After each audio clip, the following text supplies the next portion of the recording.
engkau akan menciptakan makhluk yang akan melakukan pertumpahan darah di bumi ini, kata malaikat. Kata Allah, aku lebih tahu daripada dirimu. Isinya cuma satu, kemana negara Islam? Nabi sampaikan dalam hadisnya, tunduknya negara Islam kepada negara-negara adik kuasa.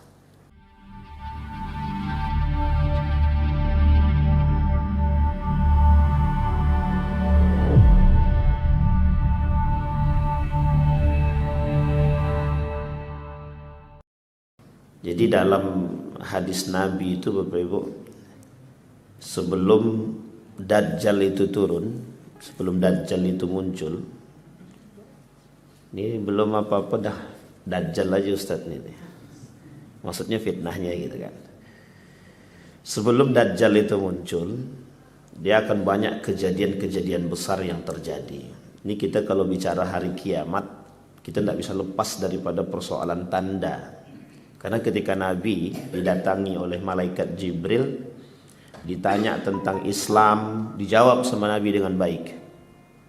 Ketika ditanya tentang iman, Nabi jawab dengan baik. Ketika ditanya tentang ihsan, Nabi jawab dengan baik. Tapi ketika Nabi ditanya dengan tentang datangnya hari kiamat, Nabi tidak bisa jawab. Kata Nabi, yang ditanya tidak lebih tahu daripada yang bertanya. Gitu. Tapi kemudian ditanya itu tentang tanda-tandanya, Nabi sampaikan tuh tanda-tandanya.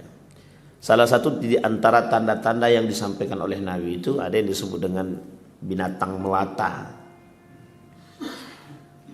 Budak melahirkan anak tuannya. Kalau budak melahirkan anak tuannya, itu sudah kita temukan pada masanya. Masa jahiliyah dulu kan begitu.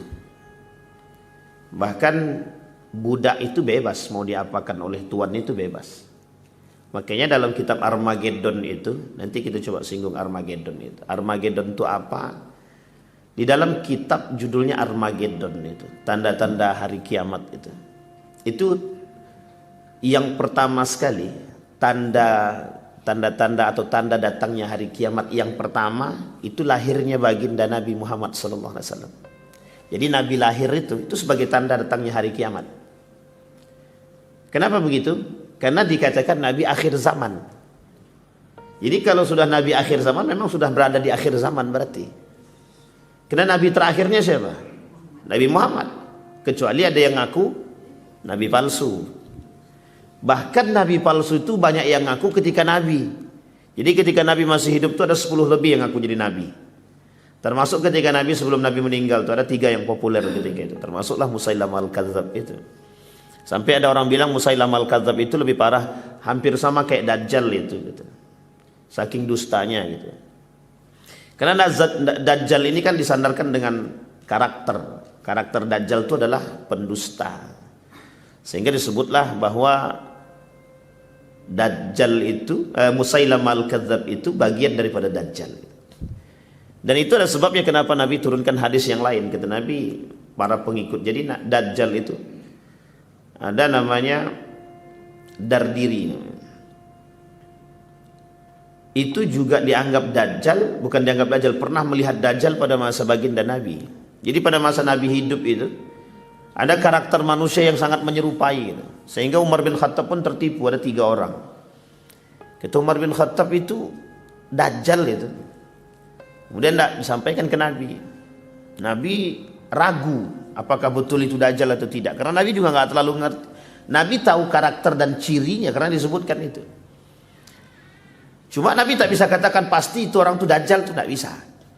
Nah itu mungkin kemudian Nabi bilang begini.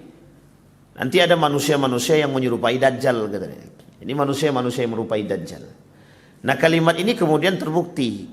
Ada manusia yang menyerupai Dajjal itu banyak. Setidaknya pengikut Dajjal itu nanti sebelum Dajjal itu datang, yang sudah mempersiapkan diri jadi pengikut Dajjal itu ada 7 golongan. Satu di antaranya, ibu-ibu jangan tersinggung ya ibu-ibu ya. Satu di antaranya perempuan itu. Lah serius ibu-ibu, itu hadisnya. Dalam hadisnya begitu, satu di antara 7 itu perempuan. Tapi itu urutan keempat, urutan ketiga. Urutan pertamanya pengikut Dajjal itu Yahudi. Cuma Yahudinya itu bukan Yahudi yang di Eropa, bukan. Bukan Yahudi yang di Israel yang disebutkan. Tapi yang disebutkan di situ Yahudi yang di Iran. namanya Yahudi Isfahan. Kenapa ada Yahudi di Iran? Sekarang pertanyaannya, Iran sama Israel berantem, Ustaz. Iran sama Israel sedang cekcok. Loh, di mana letak Yahudinya? Di Iran itu sudah ada Yahudi. Namanya Yahudi Isfahan. Yang itu sudah menjadi penghargaan bagi Iran terhadap Yahudi itu sendiri. Maka para ulama kemudian berpikir dalam hadis itu, sebenarnya kami akan berperang dengan Yahudi yang mana? Karena banyak hadis Nabi tentang perperangan, Pak. Jadi Bapak Ibu sekalian yang berbahagia, di subuh hari ini kita akan coba angkat itu sedikit gitu. Di mana letak keberpihakan muslimin, mukminin hari ini? Orang mukmin seperti kita ini keberpihakannya kemana? Ke Israel kah atau ke Iran kah? Saya tanya Bapak Ibu. Bapak Ibu sekarang ini berpihaknya kemana? Iran atau Israel? Oh, cepat banget bilang Iran nih. Nanti kita lihat Bapak Ibu. Mana yang paling kuat di muka bumi ini dalam sejarah, Iran atau Israel? Iran atau Israel? Kita lihat nanti dalam sejarah 1000 tahun yang lalu. Kalau kita rujuk 1000 tahun berarti mendekat 1900, 800, 700. Itu kan kita lihat sejarah itu. Dalam sejarah itu terbukti. Saya tadi malam sampai jam 2. Saya coba korek-korek lagi dalam kitab, dalam bukunya Ustaz Fahmi Salim ini. Semua itu saya kembalikan gitu. Kita melihat sejarah. Dalam buku itu tertulis sudah. Dan saya melihat, oh ini betul nih sedikit nih. Dalam pandangan itu. Para pengamat juga begitu. Para pengamat politik saya lihat tadi malam itu. Para pengamat politik tentang kasus Iran dengan Israel ini. Banyak yang bertanya sama pertanyaannya itu. Kemana keberpihakan orang beriman hari ini? Iran kah atau Israel kah? Israel jelas yang menindas Gaza katanya. Tapi Iran itu yang punya peran dalam 2 hal hari ini. Geopolitik sama proxy war kata dia. Apa itu Ustaz? Nanti kita tengoklah apa bahasa itu. Sehingga ada satu buku, judul bukunya itu sebenarnya bukunya sederhana itu. Judul bukunya Connectivity Wars, perang yang tak berkesudahan gitu. Judulnya begitu, perang yang tidak berkesudahan gitu. Ternyata dalam Islam perang yang tidak berkesudahan itu ada. Nanti diakhiri disebut dengan perang Malhamatul Kubra. Al-Malhamatul Kubra. Perang yang tidak berkesudahan nanti yang diakhiri dengan perang besar. Hari ini tuh kita lihat tuh isinya perang aja isinya tuh. Bukan perang Indonesia ya. Tapi perang yang lain. Amerika, Iran, Uni Soviet, Inggris, Prancis, Jerman, semua tuh perang tuh. Suriah. Di mana posisi Islam di situ? Nah, nanti kita lihat sembari kita melihat hadis-hadis baginda Nabi Muhammad SAW. Di hadis yang pertama pagi ini yang kita bacakan tentang perpecahan di tubuh umat. Di dalam tubuh umat ini akan terjadi perpecahan kata Nabi. Anna Rasulullah sallallahu alaihi wasallam aqbala dzata yaumin min al-'aliyati hatta idza marra bi masjidi Bani Muawiyah dakhala faraka'a fihi rak'atain wa sallayna ma'ahu wa da'a rabbahu tawilan thumma insarafa ilayna faqala ya Rasulullah sallallahu alaihi wasallam sa'altu rabbi thalathan fa'atani sintain wa mana'ani wahidatan sa'altu rabbi an la yuhlika ummati bisunnati fa'ataniha wa sa'altuhu an la yuhlika ummati bil gharq fa'ataniha fa sa'altuhu an la yaj'al ba'sahum bainahum famana'ani. Kata Nabi berdoa kepada Allah 3 doa. Dalam 3 doa itu semua dikabulkan semua dikabulkan Allah kecuali satu. Kata Nabi dalam doa yang terakhir itu, jangan engkau jadikan umatku berpecah belah. Kata Allah, Allah tak bisa jawab. Maksud bukan Allah tidak bisa jawab, Allah tidak kasih, tidak kabulkan itu. Tapi selain daripada itu Allah kabulkan permintaan Nabi tentang bagaimana semoga umat ini nanti selalu mendapatkan rezeki melimpah, selalu terjadi. Sekarang bahkan Arab itu, Mekah itu yang dulunya sekali setahun, Saudi itu kadang sekali setahun cuman hujannya. Sekarang bisa setahun itu bisa berkali-kali. Apakah itu tanda kiamat? Bisa jadi bagian daripada tanda kiamat. Bisa jadi bagian daripada tanda kiamat. Di antara 3 doa, satu tak dijawab satu tidak dikabulkan oleh Allah. Umat ini akan terpecah. Ya Allah, jangan jadikan umatku terpecah belah di antara mereka. Kata Allah, Allah tak jawab. Allah tak kabulkan doa tersebut. Kenapa begitu? Karena memang kelak umat manusia itu akan terpecah. Karena karakternya dari dahulu begitu. ketika malaikat berkata kepada Allah, engkau akan menciptakan makhluk yang akan melakukan pertumpahan darah di bumi ini, kata malaikat. Kata Allah, aku lebih tahu daripada dirimu. Itu sifat apa namanya? Hak prerogatif Tuhan yang tidak bisa diganggu gugat oleh siapapun. Kata Allah kepada malaikat, engkau tidak tahu apa, aku lebih tahu daripada engkau, kata Allah. Tapi malaikat ini mengingat kejadian makhluk yang diciptakan sebelumnya, kan kelakuannya begitu. Sehingga oleh ulama Al-Quran terhadap kalimat ini, itu kemudian para ulama al-mufassirun al-Quran li ayat Al-Quran itu, para ahli tafsir itu berpikir siapa makhluk sebelum itu. Adam kan tidak, Adam ini manusia. Tapi ada makhluk yang sebelum itu kemudian muncul persepsi di kalangan para ulama itu adalah makhluk yang menyerupai manusia tapi tak manusia. Dan tidak diberikan kelebihan akal. Sehingga terjadi pertumpahan darah. Makanya kemuliaan kita nih, manusia ini, di antara makhluk sebelumnya, di antara makhluk yang sebelumnya dan makhluk yang lain, satu saja kelebihan kita, akal. Cuman itu doang kelebihannya. Sehingga akal yang diberikan hari ini itu pembeda antara kita dengan makhluk yang lain. Makanya kenapa kalimatnya dalam Al-Quran itu, kalau ada manusia yang tidak memanfaatkan akal dia dan iman dia, itu jauh lebih berbahaya daripada binatang.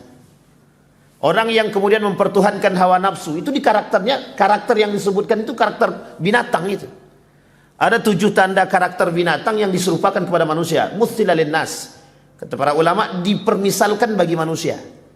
Satu di antara karakter yang dipermisalkan itu adalah qiradatan khasiin. Kera. Qiradatan khasiin, kera. Coba Bapak Ibu lihat apa makna daripada karakter kera itu. Rakus. Kera itu rakus. Satu pisang belum habis, dia masih butuh pisang yang lain itu. Dan dia akan mempertahankan pisang-pisang yang lain itu untuk diri dia, bukan yang lain. Coba lihat karakter manusia sekarang. Bukan manusia sekarang, tapi manusia pada hakikat karakter dia. Mereka kalau sudah merasa mendapatkan sesuatu, pengen terus.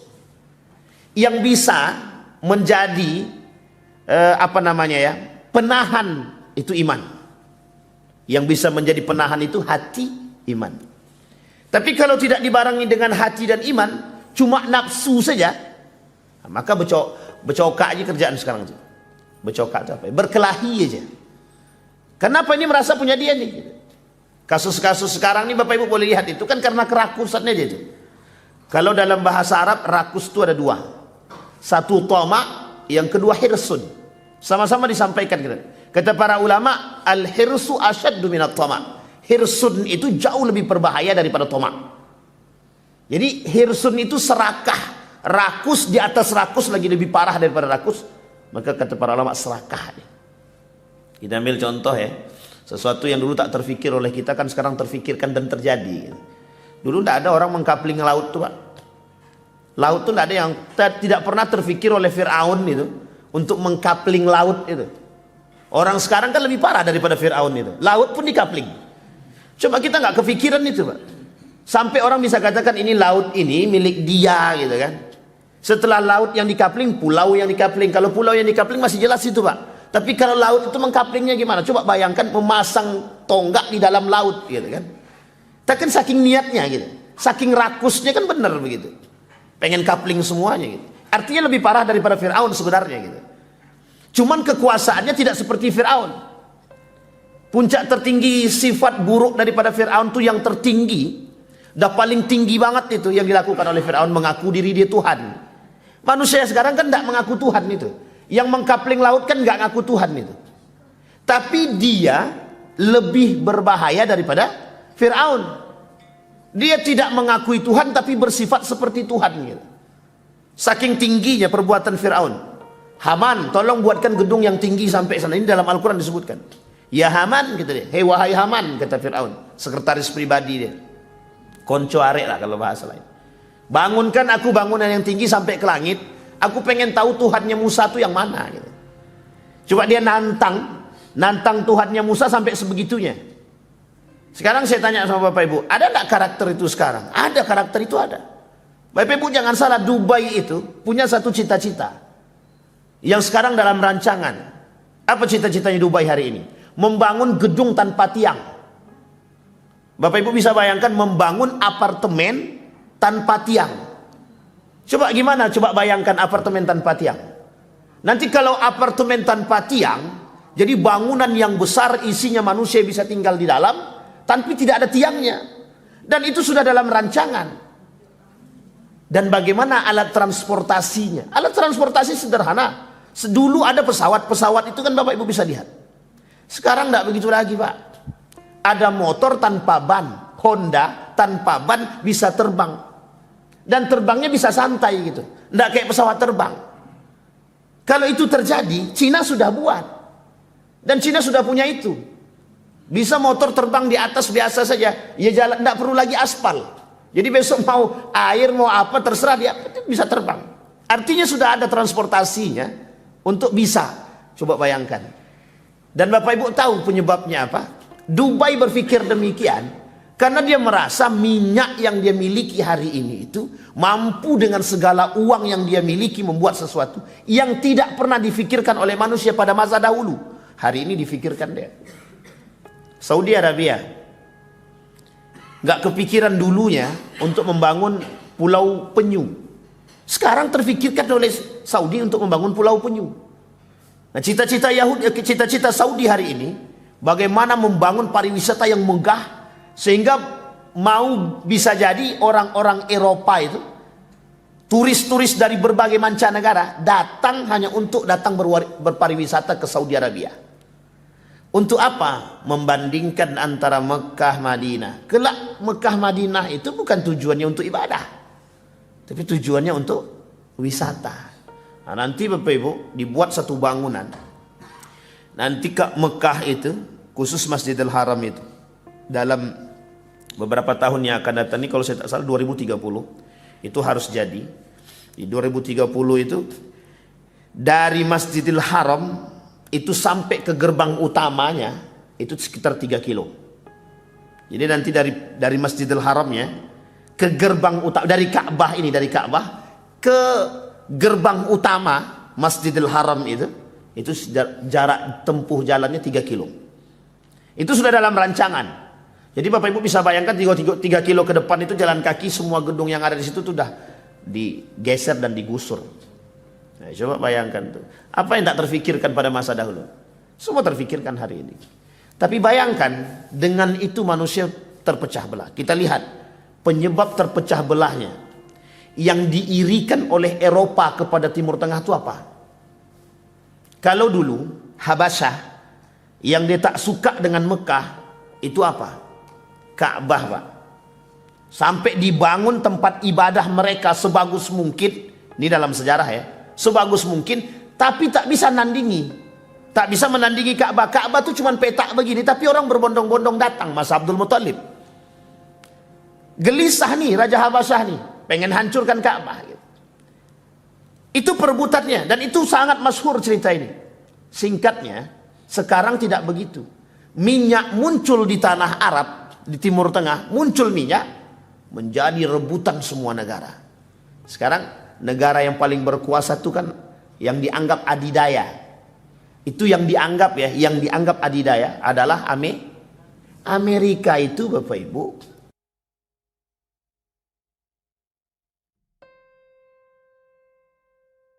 Pertanyaannya sekarang, mana yang paling kuat? Amerika atau Israel? Israel itu negeri kecil Pak. Kecil sangat kecil. Manusia sedikit. Tapi bisa menggoyang atas. PBB dilawan dia bisa. Negara yang lain takut dengan PBB. Semua negara hadir dalam konferensinya PBB. Cuman satu yang tak datang, Israel. Amerika tak bisa kasih sanksi sampai hari ini. Kenapa sampai hari ini Amerika tidak bisa memberikan sanksi kepada Israel? Apakah Israel karena negeri ilegal? Bukan. 1990-an, 1940-an itu sudah diakui. PBB mengakui keberadaan Israel pada masanya. Meskipun sebagian negara Islam yang lain tidak mau mengakui. Nah, coba bayangkan kekuatan Israel. Lain semua negara kumpul dalam PBB itu, dia sendiri tak? Tidak mau deh. Ngapain kami ini? Dia paling berkuasa. Karena Amerika, kenapa Israel hari ini berkuasa? Jejaringan Yahudi. Dia jejaringan Yahudi bermasalah. Ada di mana-mana, termasuk di Belanda, Amerika, Perancis, Inggris, Jerman, dan lain sebagainya. Semua ini jejaringan, Pak. Jadi Yahudi membangun, Israel ini membangun jejaringan. Pertanyaannya adalah, Israel sekarang, apakah Bani Israel yang dahulu? Tidak. Israel sekarang, sampai hari ini dalam sejarah, itu tidak ditemukan kaitannya dengan Bani Israel yang dahulu. Tapi siapa mereka? Penyusup-penyusup Bani Israel dahulu. Nah, ini banyak sejarah Bapak Ibu. Ini kalau dikaji sejarah memang banyak sekali. Sampai kita sulit untuk mencari tahu. Dia ada Yahudi Bani Khazar. Yahudi ini sendiri itu terbagi banyak sekali. Maka setiap daerah itu, di Amerika ada Yahudi, di Prancis ada Yahudi. Jejaringan Yahudi inilah oleh Theodor Herzl dalam sejarah 1890-an itu, ketika ditolak oleh Sultan Abdul Hamid untuk mendapatkan tempat di Palestina, Yerusalem, lebih tepatnya 1897-an itu, sakit hati dia. Theodor Herzl dari Inggris kumpulkan semua orang-orang Yahudi yang berduit. Ingat kalimatnya Bapak Ibu, yang berduit. Karena waktu itu Theodor bilang begini kepada Sultan Abdul Hamid, minta kami tanah sepetak di Palestina. Kami akan lunasi hutang Turki Utsmani. Sepetak cuman dia minta, dia berani lunaskan hutangnya Turki Utsmani kepada Jerman, kepada Inggris. Cuman segitu yang diminta, sepetak doang. Kata Sultan Abdul Hamid, nyawaku pun taruhannya, tak akan kukasih. Sejengkal pun tak akan kukasih, jangan ke sepetak lagi. Kata Sultan Abdul Hamid. Apa kata Theodor Herzl? Kami punya duit, kami punya kekuasaan, kami punya duit, kami bisa beli, kami bisa, kita kerjasama. Tapi dengan catatan kasih kami tempat. Sekarang kita perhatikan dalam sejarah. Saya kuliti sedikit sejarah sebelum kita masuk pada poinnya, Pak. Inggris dalam Perang Dunia Pertama kerjasama dengan siapa? Yahudi. Makanya dia menang. Satu sisi dana dia punya, satu sisi kekuasaan Yahudi ketika itu. Dan peran media pada masa itu sangat-sangat berkuasa. Dalam Perang Dunia Pertama, Inggris menang. Dalam masa Perang Dunia Pertama itu, Inggris membangun komunikasi, setidaknya sekian banyak, kita ambil sedikit saja. Satu, dia kerjasama dengan Yahudi, nanti janjinya Yahudi diberikan tempat di Palestina. Menang Inggris, Yahudi betul dikasih tempat di Yerusalem. Yang kedua, Inggris kerjasama dengan, mohon maaf, dalam revolusi Arab. Inggris punya peran besar, harus diakui dalam sejarah. Inggris punya peran besar dalam revolusi Arab. Tahu Bapak Ibu revolusi Arab ini yang saya maksud? Pisahnya kerajaan Saudi Arabia sekarang dengan Turki Utsmani dan kerajaan-kerajaan Islam yang lain. Ada namanya dinasti Safawiyah, kerajaan Safawiyah yang ada di, nanti cikal bakalnya ada di Mesir. Namanya kerajaan Fatimiyah, dinasti Fatimiyah Syiah. Safawiyah ini Syiah. Di mana itu? Di Irak, Kufah. Kerak cikal bakal munculnya Syiah di Iran. Sampai sini sudah paham ya Bapak? Itu peran Inggris besar di situ. Sehingga ketika itu Syarif Hussein, Inggris ini kerjasama dulu dengan Syarif Hussein, seorang gubernur Mekah, Hijaz ketika itu, yang masih dalam kepemimpinan Turki Utsmani, memberontak kepada Turki Utsmani. Syarif Hussein kerjasama dengan Inggris. Inggris sediakan bala bantuan, termasuk senjata. Ternyata dilalah kata orang Jawa, itu Inggris kerjasama juga dengan Ibnu Saud. Kerjasama dengan Ibnu Saud. Inggris kerjasama dengan Ibnu Saud. Akhirnya Ibnu Saud mengambil kekuasaan daripada Syarif Hussein. Ini yang berantem Ibnu Saud dengan Syarif Hussein. Ibnu Saud ini tinggalnya tidak di Mekah, tapi di Nejad. Kalau dalam pengamatan para pengamat politik itu, lebih tepatnya di Riyadh kata dia. lebih tepatnya di Riyadh. Dia tak tinggal di Mekah, tapi Syarif Hussein tinggal di Mekah. Ibnu Saud ingin menguasai Hijaz ini, karena Hijaz ini mencakup 2 kota suci sekaligus, Mekah dan Madinah. Dia bisa kuasai itu. Kata Syarif Hussein, kata Ibnu Saud, oke. Akhirnya Inggris tidak mau Syarif Hussein, karena Syarif Hussein berambisi. Ini dalam sejarah nih, kerjasamalah Syarif Hussein dengan Ibnu Saud. Ibnu Saud kemudian menggulingkan Syarif Hussein. Terbangunlah satu kerajaan atau negara yang diambil dari nama penakluknya, Ibnu Saud. Maka dibuatlah nama kerajaannya, negaranya, kerajaan Al-Mamlakatu Al-Arabiyatu As-Saudiyah, kerajaan Saudi Arabia. Nah, sampai di sini bisa dipahami Bapak Ibu.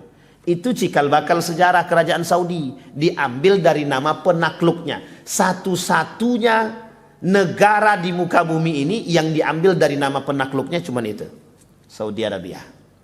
Dan itu kerjasama dengan Inggris, dan Inggris kerjasama dengan Yahudi menaklukkan Palestina, Yerusalem. Dapat Pak pada masa itu perang salib. Peran tuh Pak. Yahudi ini tidak bisa kita percaya, pengkhianat habis. Ketika perang Persia dengan Babilonia, ketika Yahudi bekerja sama dengan Babilonia, Yahudi diberikan tempat Pak oleh Babilonia di tempat itu. Babilonia itu Iraknya sekarang. Iraknya sekarang. Persia itu Irannya sekarang. Dalam sejarah 750 sebelum Masehi terjadi perang besar-besaran antara Babilonia dengan Persia. Itu Irak dan Iran sekarang. Sekarang saya kasih tahu Bapak Ibu, apa pernyataan Ali Khomeini hari-hari ini, minggu-minggu ini. Pernyataan Ali Khomeini begini: kami akan menghancurkan Israel seperti kami menghancurkan dalam perang kami pada dahulu. Perang dahulu kita rujuk dalam sejarah, baca dalam sejarah Pak. Iran selalu mendapatkan keuntungan dalam perang-perang siapapun, Iran punya untung. 2006 itu masih terjadi perang besar Pak, Iran punya untung. Tapi Iran tak berperang, tak. Dia cuma dapat untung saja. Makanya Iran ternyata punya peran besar. Kenapa Amerika pernah menantang Iran? Kalau Iran macam-macam akan kami hancurkan, kata Amerika.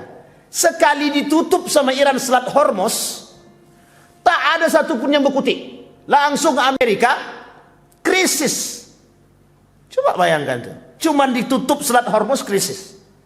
Makanya jawaban Ali Khomeini sekarang itu, siapapun yang melawan, siapapun yang membantu Israel, Jerman dan Amerika akan membantu Israel dalam persenjataan. Apa kata Ali Khomeini? Kami tantang, kami lawan gitu. Yang ikut membantu Israel kami hancurkan. Nah, kan itu yang ditunggu sekarang nih. Ada kejutan yang ingin diberikan oleh Iran kepada. Sekarang kita lihat Bapak Ibu, kita keberpihakannya kemana kan begitu?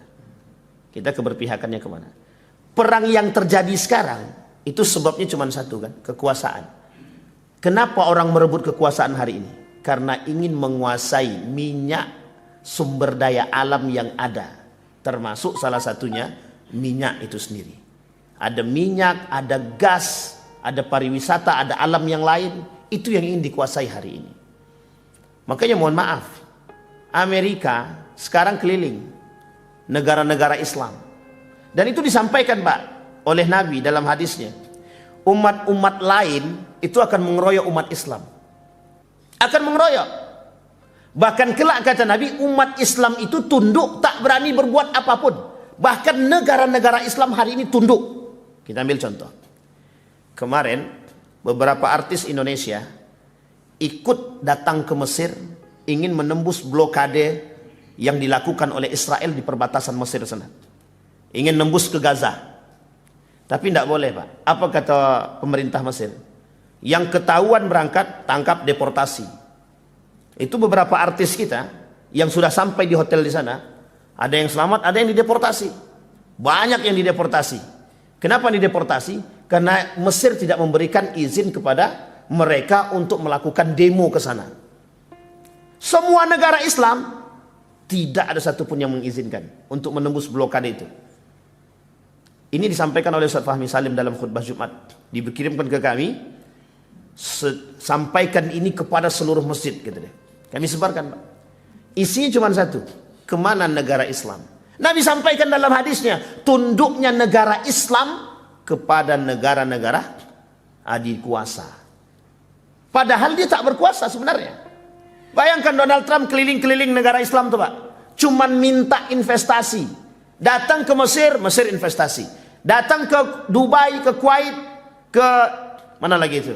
Bahrain, ke Kuwait. Kuwait itu negara terkaya sekarang. Satu dinarnya Kuwait itu, satu rial Kuwait, kalau saya rial itu, satu rialnya Kuwait itu 50.000 duit kita.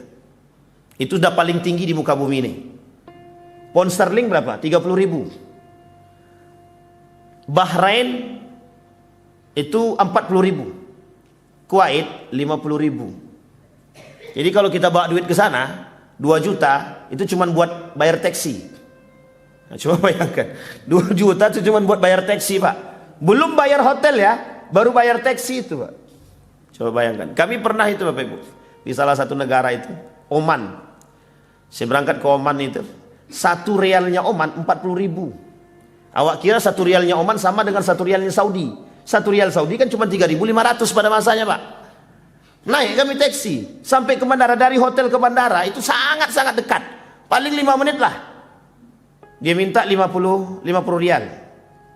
Saya bilang 50 rial, oke lah. Saya kasih 50 rial Saudi. Oh, enggak bisa, Pak, katanya. Saya kalikanlah di situ. Rupanya 1 rialnya Oman itu 40.000. Stres juga kita dibuatnya. Nah, coba bayangkan. Apalagi Kuwait yang 50.000 1 rialnya. Itu keliling tuh, Pak. Donald Trump keliling itu. Keliling Saudi. Bahkan dengan Saudi itu ada perjanjian, jika Donald Trump mau membuka blok untuk makanan, ekonomi, blokade ekonomi namanya, bagi Suriah, maka Saudi akan berinvestasi sekian dolar kepada Amerika. Dan perjanjian itu disebut dengan Abrahamic Agreement, perjanjian Abraham. Sekarang saya tanya Bapak Ibu, yang punya perjanjian Abraham itu siapa? Cuman Yahudi, Pak. Abraham itu pemahaman Yahudi. Abraham itu bukan pemahaman Amerika. Amerika tidak pernah ada pemahaman tentang Abraham itu. Yang punya pemahaman Abraham itu Yahudi.